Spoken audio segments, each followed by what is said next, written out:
Hallelujah. Adwoko ni Nyasachwa, Nyasach kwe, Nyasaye marang'ongo, Nyasaye manyaka nene erokamano kuom thuolo makende momiyowa kendo mondo wachak koro nyime nikech wachne no maber makelo ngima mochwere manyaka chieng'. Amor ng'at Nyasaye seche machalo kamagi mondo mi abi kod wach Nyasaye. Erokamano kuom kawo thuolo makende mar bedo piny kendo neno wach Nyasaye seche machalo kamagi. Nyasachwa en Nyasaye majaber, Nyasach kwe, Nyasach dongruok, miyo nyaka wating' nyinge malo kendo wamiye duong'. Adwaro ni kapok wadhi e wach Nyasaye to mondo walam Nyasaye mokwongo, kaeto wadhi e wachne to bang'e kendo wabiro dwoko ne Nyasaye erokamano.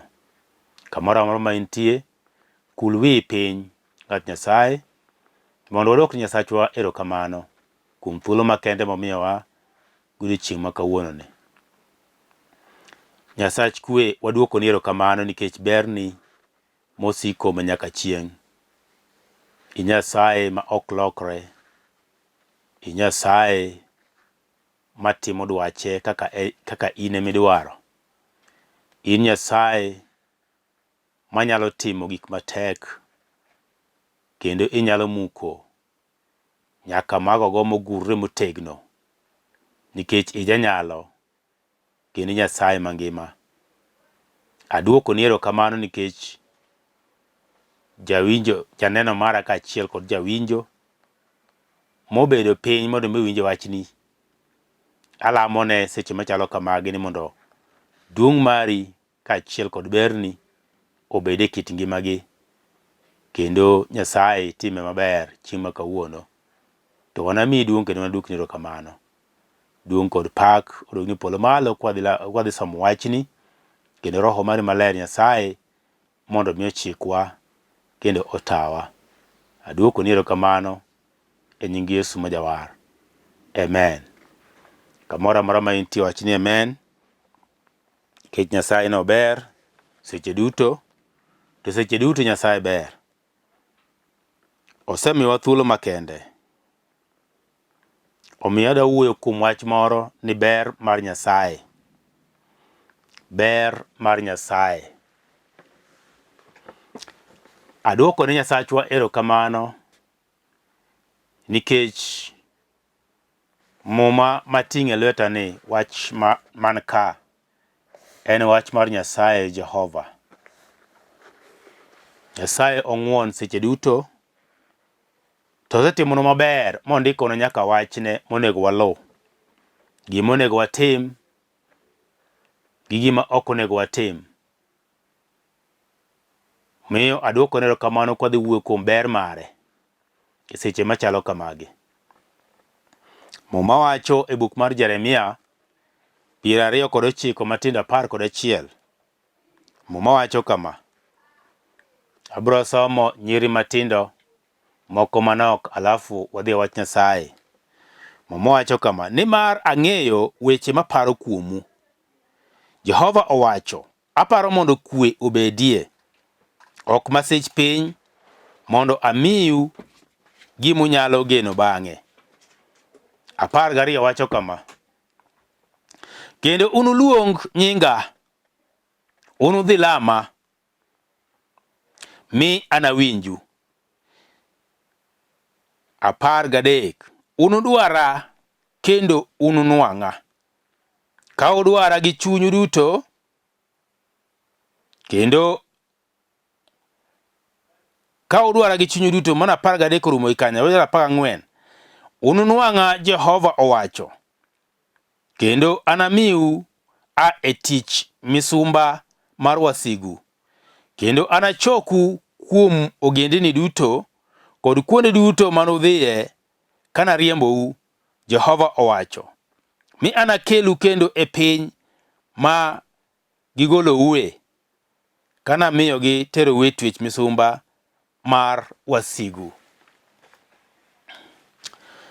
Wach Nyasaye wuoyo kokalo kuom janabi Jeremia.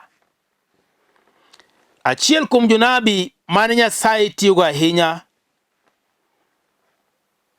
korka nyithinde ma nyikwa Jakobo, nyikwa Ibrahim.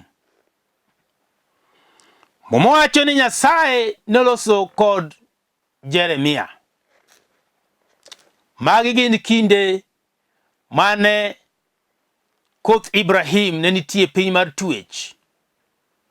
E piny Babylon, kama ne gidhiye manotuegie, manomakgi gi Nebukadneza mane jasikgi. To mowacho ni Nyasaye emanomiyo gidhi e od twech. Nyasaye wacho berin kama nogologie emobiro chako duokogie. To gima nomiyo gologie piny cha, nikech jogi nosebalo kendo nosebayo moweyo mar Nyasaye.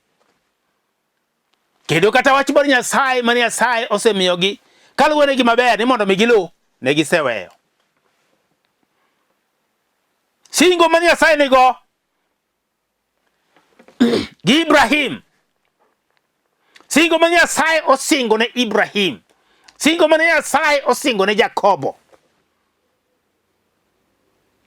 gi chike mane Nyasaye omiyo Musa mondo nyithi Israel olu, ne ochopo kama gibalo magiweyo luwo weche mag Nyasaye. To Nyasaye kanoseneno ni gibalo magiweyo luwo wechene, to nokoni kare adwaro mondo jogo ng'e ni kare an Nyasaye cha mano singore ne kweregi cha ni kare pod antie kendo pod an Nyasachgi.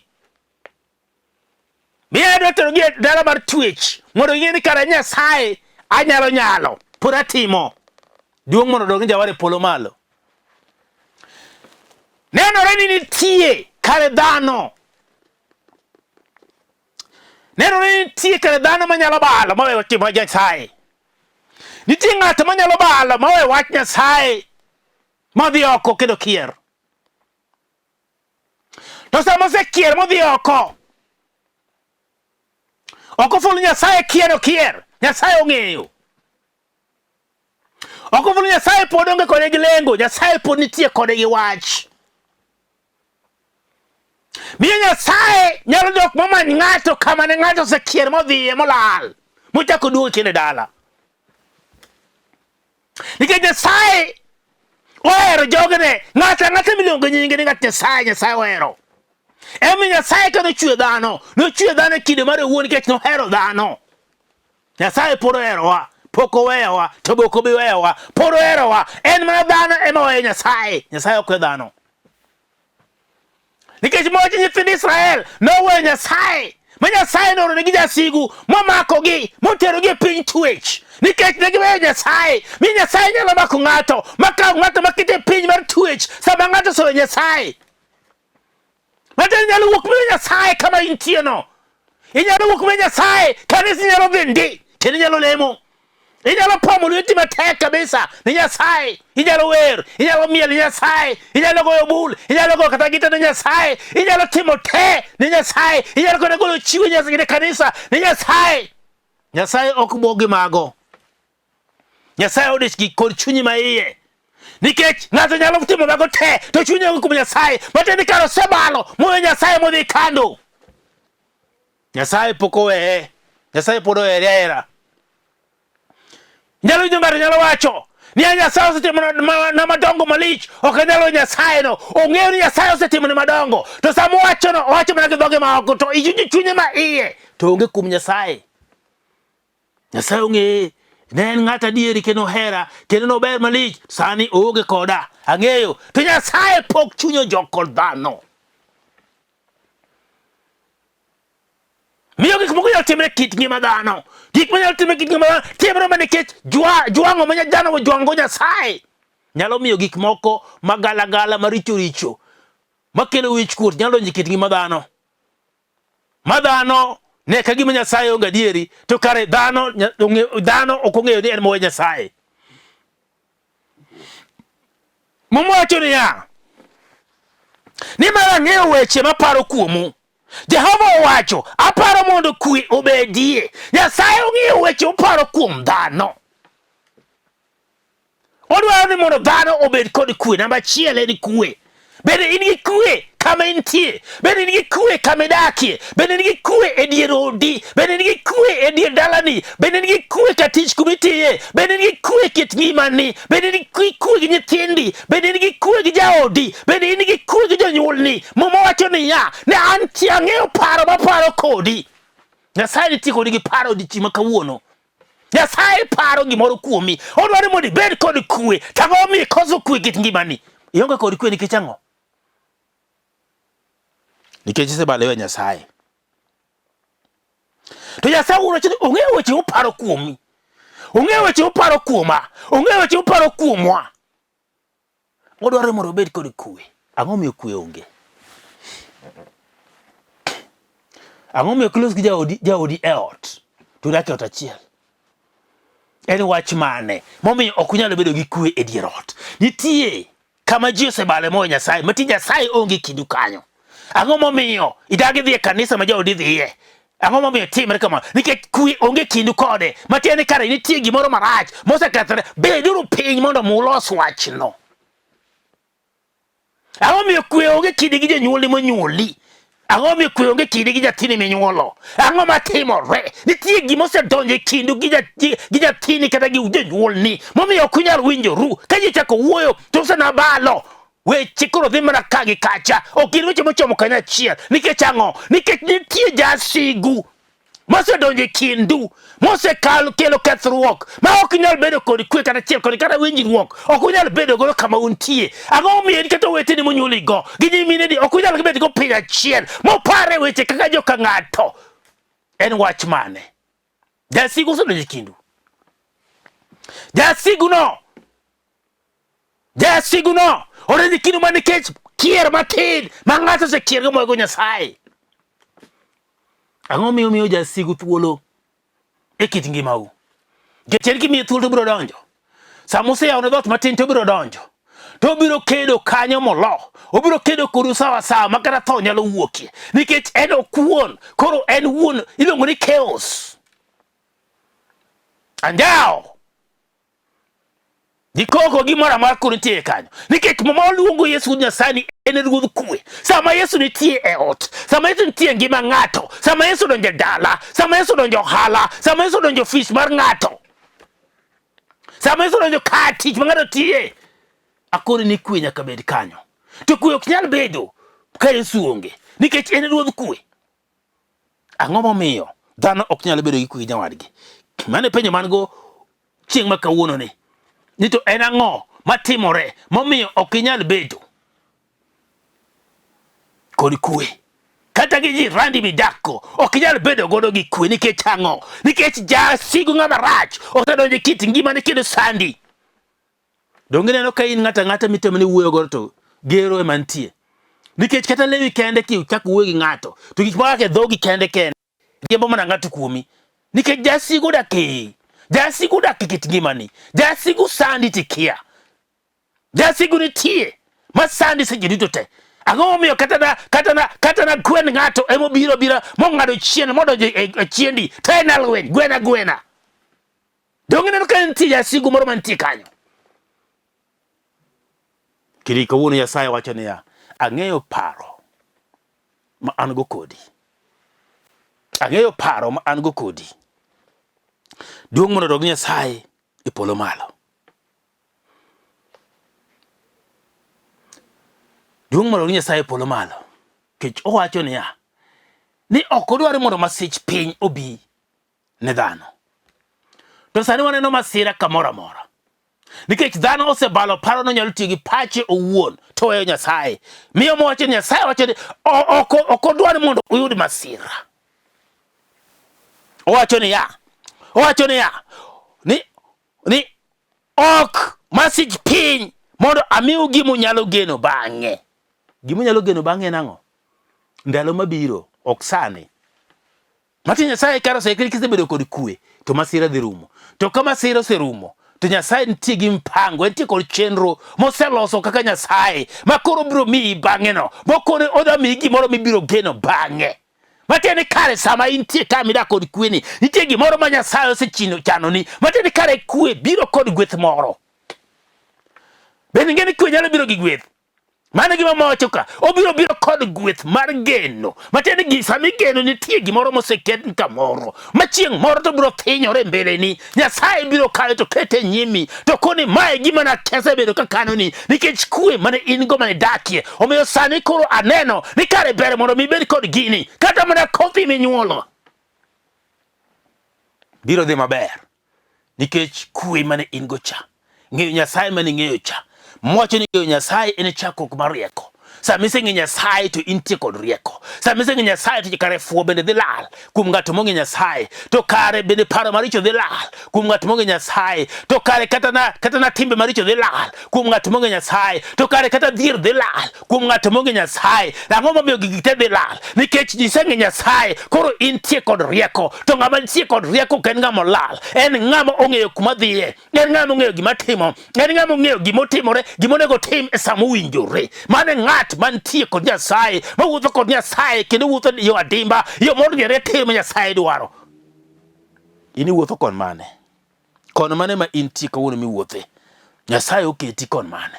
Nikech Nyasaye to biro keti mana kama idwaro. Kidwaro ni mondo iwe Nyasaye mondo dhi oko kucho, tibiro romo kod ondiegi mag angema. Ondiegi mag angema mabiro ngemi. To gibiro chami, gibiro kidhi. Tibiro dongo poklo. To pode ngima ok setho. Seche go pode ngima. Tibiro neno teko mara jasigu e kit ngimani. Nikech yoga kod Nyasaye. To sami kod Nyasaye tibiro bedo kod kwe. To Nyasaye biro nyisi teko mare kaachiel kod loch mare e kit ngimani. Tibiro bedo jaloyo. Adwoko ne Nyasaye kwero kamano. Matin 13 wacho kama. 12 wacho kama. Kendo unuluongo nyinga. Unudhi lama mi anawinju. Matin sama ng'ato nitie kod kwe. Eka kanisa bo nyalo dhi. Sama ng'ato nitie kod kwe dhod chunye maiye, eka nyalo dhi manyo Nyasaye. Sama ng'ato nitie kod kwe dhod chunye maiye, onyalo dhi go joga piny molam Nyasaye. Onyalo manyo Nyasaye kamoro amora ma entie. Nikech entie kod kwe e dhod chunye. To kwe no ok en gima biro kende, to kobi nono, obiro kod Nyasaye makele. To Nyasaye kosekele to kelo nyaka dwaro moro e dhod chunye maiye. Minyalo manyo godo Nyasaye kendo nyalo dwaro Nyasaye. Seche duto te menye winjini santo nega dhia manyo Nyasaye. Ng'ama nyalo manyo Nyasaye en ng'at mantie kod kwe. Pinje maonge kwe onge kata dhi e kanisa mar lamo Nyasaye. To kama nitie kwe, Nyasaye nitie kanyo. Nikech en ruodh kwe. Adwoko nero kamano. En ndaladi misebedo kidhi Nyasaye, kidhi lamo Nyasaye. Isebedo kigo akwadha lamo Nyasaye. Kendo isebedo kigo akwadha samoro piem. Samoro iwuo kuom ji marach. Jok mohero Nyasaye madhi e od Nyasaye kadhi lamo. Nikech pok iyudo kwe mar Nyasaye kit ngimani. Sama isedonjo kod kwe mar Yesu Kristo, ibiro dhi manyo Nyasaye kendi wuon. Kendo onge ng'ama biro koni ni nyawadwa wadhi e kanisa. Ibiro na wuok kende kidhi lamo Nyasaye. Kech mano e gima Nyasaye wacho ka. Ni unuluongo nyinga. Niluongo nying Nyasaye mogik karang'o? Odiochieng' mane igoyo chongi piny miluongo nying Nyasaye? Koso in mana gokinyi kiwuok ingo nying Nyasaye to kata jomoko bende ok lem kata gokinyi kata godhiambo kodhi nindo. Olamo mana samoro chiemo. Jomoko be kata chiemo no ok olam. To koro ka ok tim kama, to kadhogi to wacho ni Nyasaye okonya kama, ni gimoro gino do timna ni Nyasaye okonya. Nyasaye konyi nade? To in ikia Nyasaye. Okonyi nang'o? To in ikia Nyasaye. Ikikana luongo nying Nyasaye. Ikikana go chongi piny mondo ilam Nyasaye. Nyasaye wacho ni unumanye to unuyude. Idhi manyo Nyasaye no sadi. Kichionga kod sa. Joni mondo ibede gi thuolo moro matin. Mimiyo Nyasaye mikone Jehova. Aneno duong' mari kaachiel kod teko mari. Miyo seche machalo kamagi adwa biro iri mondo ago chonga piny. Mondo agoni erokamano. Mondo mi alami. Mondo mi ating' nying duong'. Mondo mi awachi madongo. Misekete kit ngimana kendo misetimo. Mano Jehova Nyasaye. Winji, Nyasaye wuoyo kod dhano. Nyasaye wuoyo kod dhano. Matene kar Nyasaye ni, o Nyasaye maber ong'eyowa. Ong'eyo Pastor Boyi. Ong'eyo Pastor Boyi. Ong'eyowa maber malich. Nyasaye ni kar ong'eyowa. Ong'eyowa. Emomiyo mowacho niya, ni owacho niya, ni to owacho niya, ni kendo unuluong nyinga. Matin Nyasaye kar ong'eyo. ong'eyo nyinga to ong'eyo nyingi to wan be ong'eyo nyinge. Miyo Nyasaye dwaro mondo waluong nyinge kendo walame. Nyasaye wuona mowacho. To ka Nyasaye mosewacho mano, jowadwa ang'o ma mono wag dhi go chongwa piny to lam Nyasaye. Ang'o mono waluongo nying Nyasaye, Nyasaye ber. Ang'o mono wadhi Nyasaye mondo mwalame. Ang'o mono wadhi Nyasaye mondo Nyasaye owinjwa. To Nyasaye kosewinjwa sama owinjore e sama kare, takoni ni duoko ok onyal koso moko yudo. Mama wacho ni Elijah ma janabi nene dhano kaka wan. Nen dhano kaka wan. Elijah ne ok nigi tunge. Nene dhano kaka wan. Elijah no chumra kaka chuane. Nen dhano monyuolo kaka nyuolwa. To mumachi no lamo Nyasaye to Nyasaye no winje.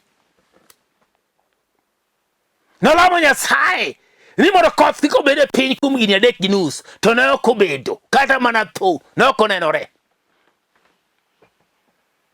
Mateni nong'eyo Nyasache manolamo, nong'eyo Nyasaye manodhi nyime, nong'eyo Nyasaye manogo chonge piny kolamo, kon ywakne kendo kon Nyasaye kawuono tabiro iri. Nong'eyo Nyasaye no kendo ne entie kod geno kaachiel kod yie ni kar Nyasaye no nyalo.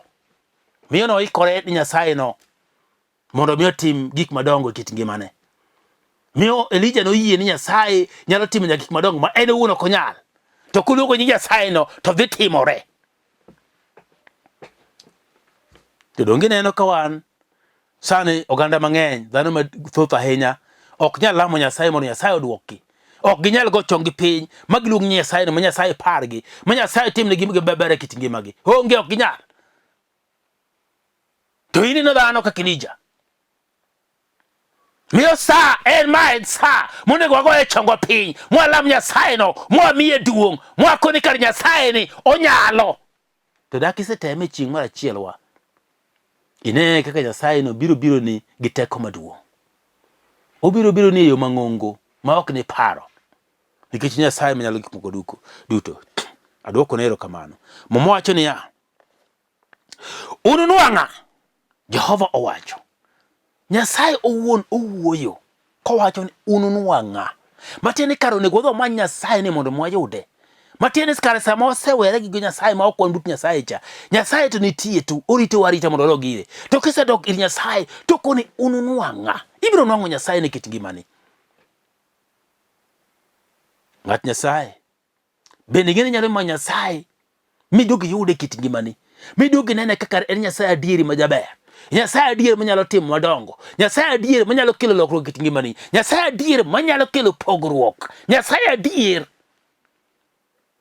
manyalo timo ni maber migene kit ngimani. Dhano pok ong'e ni Nyasaye no nyalo timo maber. Dhano pok ong'e ni Nyasaye no nyalo luchuni e weche matek momoko e kit ngimane. Miyo wacho ni unuluonga. Adwoko ne Nyasaye erokamano nikech omiyo wa yo maler kendo mayom mar manye. Mokoni walame, waluong nyinge. To wacho ni unuluonga. Wana no oyud Nyasaye no ok obi jwang'owa. Nyasaye no wabro kwa dok ne kendo mwaluongo nyinge maber. E Nyasaye mantie mawinjo alamo mag jogene, owinjo ywak mag jogene, owinjo duond jogene kaluongo nyinge. Owacho ni unuluonga. Kar onego wadhi wamany Nyasaye no simunjore, to wan ayude. Nikech mwacho ni Jehova owacho. Mano Jeremia 29 matindo 14. Owacho ni Jehova owacho unuluonga.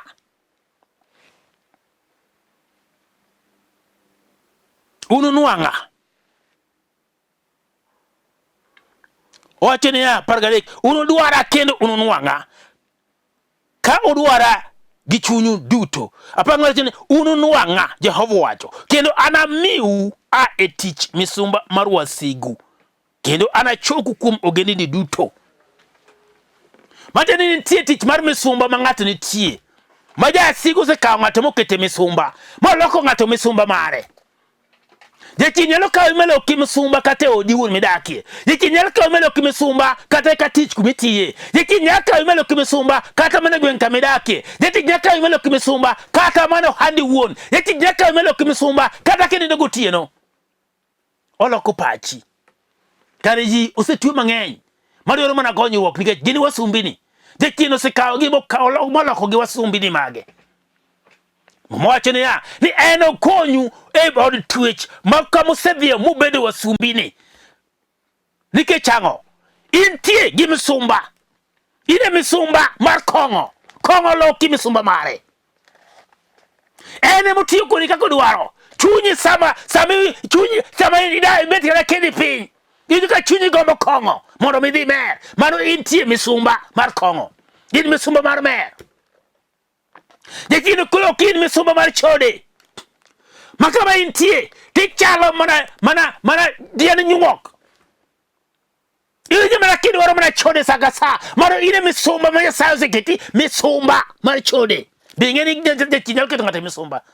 Mwacho ni misumba kama oketi no Nyasaye manyalo golie. Kosi kia mano. Wako ni ntinya ka weche moko ma ji ok wachga kaka ng'at ma jawuoro. Wuoro bingeni ni misumba. Jachien oketi ma ng'ama jawuoro. Mano misumba. Bingeni jachien nyalo keti ma in mana misumba mar madho anjaga gi kachiel kod ndawa. In misumba mar jachien. Oketi kanyo. Bingeni jachien nyalo keti in misumba ijako ma jaber monego kendi to ok inyal dhi katedo. Ok inyal dhi chuo ma kendi. Nikech ang'o? Jachien olokre oketi misumba mare. Lek mana bet gotieno mana jok mabiro nindo kodi gotieno ka ine ot kama nindo gotieno onge de chuo manyalo biro ma kona ber adone mana kendi in misumba mar jachien. Bingeni mago nyalo timore. Inyako ma jaber in mana misumba matin mana jeudi. Misumba ok inyalo bedo gi odi in be machieng' moro ijike ng'ato biro tini nikech jachien osekayi nokoloki misumba. Nitie nyaka mier ma jachien oseloko misumba. Manyiri ok dhi e tedo. Joma yawuoyi ok kendi. Diorano lokre uri e dala nikech ang'o? Gisebedo wasumbini mag jachien. Jasigu oloko wasumbini mage. Kata ude kuger un wasumbini mag jasigu. Adoko ni kawuono Nyasaye owacho ni ang'eyo paro maparo kuomu. En paro maber. Nyasaye osebiro kawuono mondo mi paro moro maber obed e kit ngimani mondo mi kik ichak ibed misumba mar ng'ato, mondo mi kik jasigu chak sandi kendo, mondo mi kik jasigu loki kaka mpira mogweyo. Ibed ng'ato moriere tere e nyim Nyasaye ma Nyasaye tiyogo ke Nyasaye ema pangone mpango mage. Iwinja ng'at Nyasaye. In misumba e yo mane? In misumba e yo mane? Inyalo bedo ni tiyo tiyudo pesa to gin mana mifwadhi. Onge gima itimo karachiel. Idak koyieyo to titiyo mshahara yudo giko dwe to onge kuma chomo. Ok ine pesa no. Nikech ang'o? Nikech jachien jasigu osekayi moloki misumba mare. Kawuono ne nyaka igonyri. Kawuono ne nyaka Nyasaye gonyi mibed thuolo. Jok mane in go nochako maber kendo dhi maber. To in to magi rutre kore ka. Nikech ang'o? Nikech in misumba mar jasigu. Kawuono ni nyaka gonyi makete thuolo.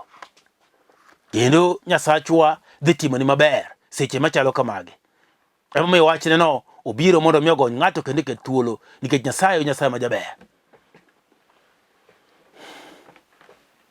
Adwoko ne Nyasaye erokamano seche machalo kamage. Kamoro ma intie adam ni kulu e piny mondo walam Nyasaye. Nyasachwa wadwoko ni erokamano. Wachni osechiwo. Kendo jogeni osewinjo wachni. Talamo negi kwe Nyasach kwe. Alamo negi Nyasaye ni ok gibedo wasumbini kendo mag jasigu.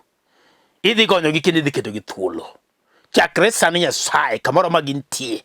Ng'ata manena kama entie. Nyasaye to gi misumba ma entie. Twech mosetwe gi jasigu. Agonye nying Yesu Kristo.